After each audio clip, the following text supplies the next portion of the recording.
दोस्तों, ये कहानी है खानपुर जंगल की, जिसमें सारे पंछी मिलजुल कर रहा करते थे। वह अपने छोटे छोटे घर बनाए हुए थे। ज़्यादा अमीर नहीं थे, लेकिन उनके पास खाने पीने का हर सामान था।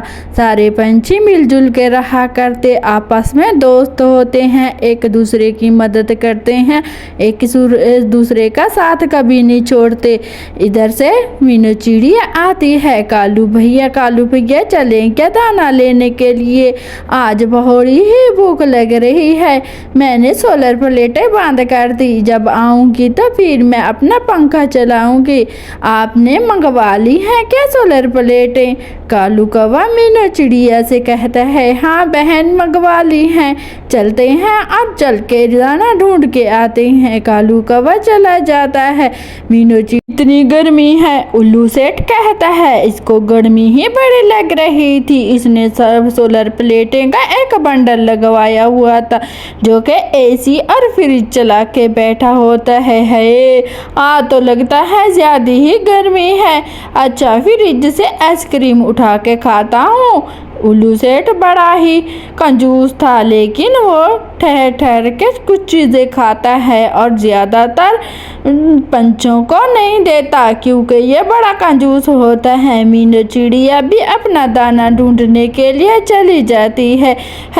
आज तो मेरे बच्चा भी भूखा है, इनके लिए भी मैं लेके चली जाती हूँ दाना। आज तो मुझे दूर जाना पड़ेगा। बबली कबूतरी भी अपने घर में ऐशो आराम से बैठी थी, क्योंकि इसका कबूतर भी दाना लेने गया हुआ था। अभी तक कबूतर जी नहीं आया घर में।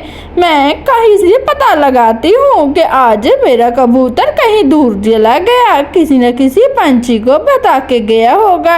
मैं तो सोई हुई थी आराम से, मुझे तो पता नहीं। ऐसे ही दिन बहुत ज़्यादा गर्म होता है। इस गर्मी में मीनू चिड़िया जा रही थी। उल्लू सेठ कहता है, अच्छा, मेरे लिए ताज़ा ताज़ा फल लेके आना, मैं आपको भी 2 रुपए दूंगा। ऐसे ही उल्लू सेठ डिंकी चिड़िया को कहता है, और डिंकी चिड़िया कहती है, अच्छा उल्लू सेठ, मुझे फल मिले तो मैं आपके लिए ज़रूर लाऊंगी। मैं तो सूखा दाना ढूंढने जा रही थी। मीनू चिड़िया फिर इसका कहना मान लेती है। उल्लू सेठ चला जाता है, मीनू चिड़िया भी चली जाती है। इधर चील अपने घर में घाक लगाए बैठा था। मुझे तो अपने टूटे फूटे घर में बड़ी ही गर्मी लग रही है। ऐसा करता हूँ, किसी न किसी पंछी के खा के उसका घर कब्जे में करा लूँगा। ये चील सोच रहा था, क्योंकि इसने अपना घर तोड़ फोड़ दिया था। पहले तो इसका ही मजबूत घर था और बढ़िया सा था, अब बूढ़ा हो चुका था। इसी वजह से वह हर किसी के ऊपर रौब चलाता। ये चील बहुत ज़्यादा दुष्ट था। ऐसे ही फिर वो वहाँ से चला जाता है, पंछियों को देखता है, कहीं ना कहीं पंछी आए। चील चाचा, बबली कबूतर कहती है, चील चाचा, हम तो इधर से आम खा रहे थे, हमारा घर नहीं है, हम घोंसले में रहते हैं, इसीलिए हम ठंडी छांव पे बैठे हैं। फिर चील चला जाता है। बबली कबूतरी शुक्र अल्हम्दुलिल्लाह करती है, आज तो बच गए चील से, वरना इसको पता चलता कि हमारा भी बढ़िया बढ़िया घर है, वो तो हमें खा ही लेता। इसका टूटा फूटा है ना। जल्दी जल्दी हरियाली बहन, आम खा लो जल्दी जल्दी, फिर चलते हैं अपने घर।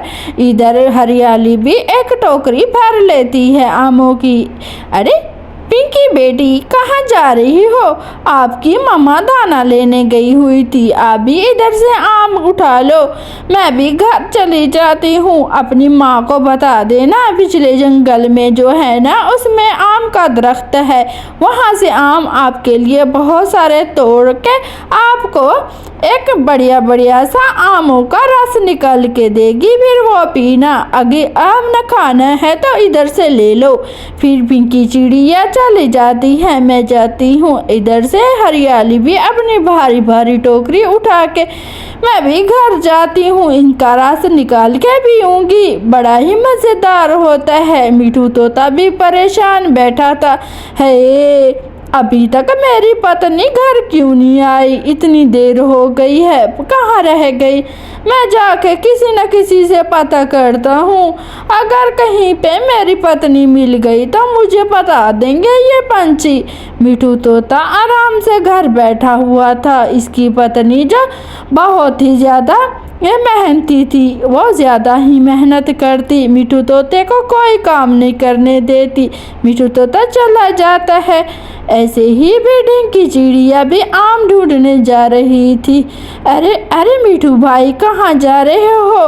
मिठू कहता है। अरे पिंकी चिड़िया आ जाती है। मिठू भाई आपकी पत्नी ने एक टोकरी आमों की भरी हुई है। हरियाली कीने फिर जा रही थी, मुझे भी आम दिया। मिठू तोता सुनता है और अच्छा मैं जाता हूँ, जाके हरियाली को वो टोकरी उठवा लेता हूँ। आप भी जाके ढूंढाऊँ। हाँ चाचा जी मैं भी जा रही हूँ, जाके आम मम्मा के साथ तोड़ेंगे। इधर गोरी एक अंडे पे बैठी हुई थी। हाय हाय कितनी देर हो गई है, अभी तक कालू घर नहीं आया है। मैं भूख से मरे जा रही हूँ। इसकी है कि वो नदी पे बैठा गाने गा रहा होगा। है मैं अंडे पे बैठी रहूं, मेरी भूख का कोई ख्याल नहीं है। फिर कालू कौवा इतनी सारी चीजें लेके आता है। कालू जी आप मेरे लिए इतना सारा भोजन लेके आए। गोरी कभी खाने शुरू हो जाती है। उसके तो मजे लग जाते हैं, कभी तो कुरकती है कभी तो खाती है।